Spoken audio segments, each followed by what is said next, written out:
Class 8-এর দ্বিতীয় পর্যায়ের পরীক্ষার আমি দুটো প্রশ্নপত্র রেডি করেছি। তোমরা এগুলো প্র্যাকটিস করবে, আশা করি কাজে লাগবে। উদাহরণ 2 বইতে আছে, তোমার পেজ নাম্বার 98। এই উদাহরণ 2-এরটা প্র্যাকটিস করবে এবং সেই সঙ্গে উদাহরণ যে 5 আছে এই 5-এরটাও প্র্যাকটিস করবে।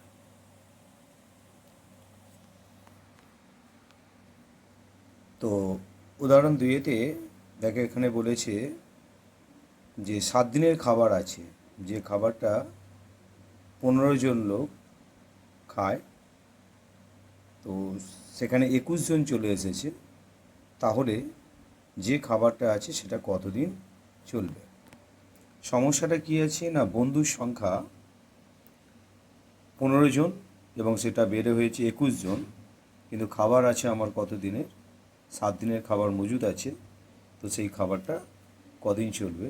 দেখো, এখানে বন্ধুর সংখ্যা বেড়েছে, যে পরিমাণ খাবার আছে তা কম দিন চলবে, সেই জন্য এটাকে ব্যস্ত সম্পর্ক বলা হয় বা ব্যস্ত অনুপাত বলা হয়।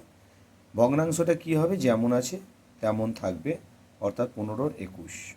এক্ষেত্রে সময় কি হবে না, 7 গুণিতক 15-21 কাটাকুটি করলাম, 3 7 21 আর 3 5 15 সমান 5, অর্থাৎ 5 দিন চলবে।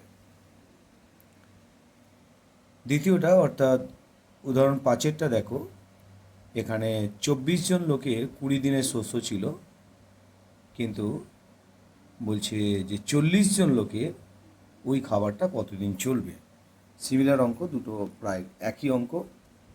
তো লোক সংখ্যা কত আছে, 24 জন, বেড়ে হয়েছে সেটা 40 জন, খাদ্য মজুদ আছে 20 দিনের, সেটা কতদিন চলবে। এখানেও দেখো লোক সংখ্যা বেড়েছে, তাই যে পরিমাণ শস্য আছে তা কম দিন চলবে। এক্ষেত্রেও ব্যস্ত সম্পর্ক, ভগ্নাংশটা যেমন আছে ঠিক তেমনই থাকবে।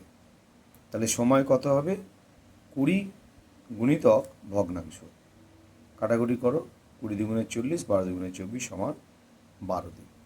ওকে।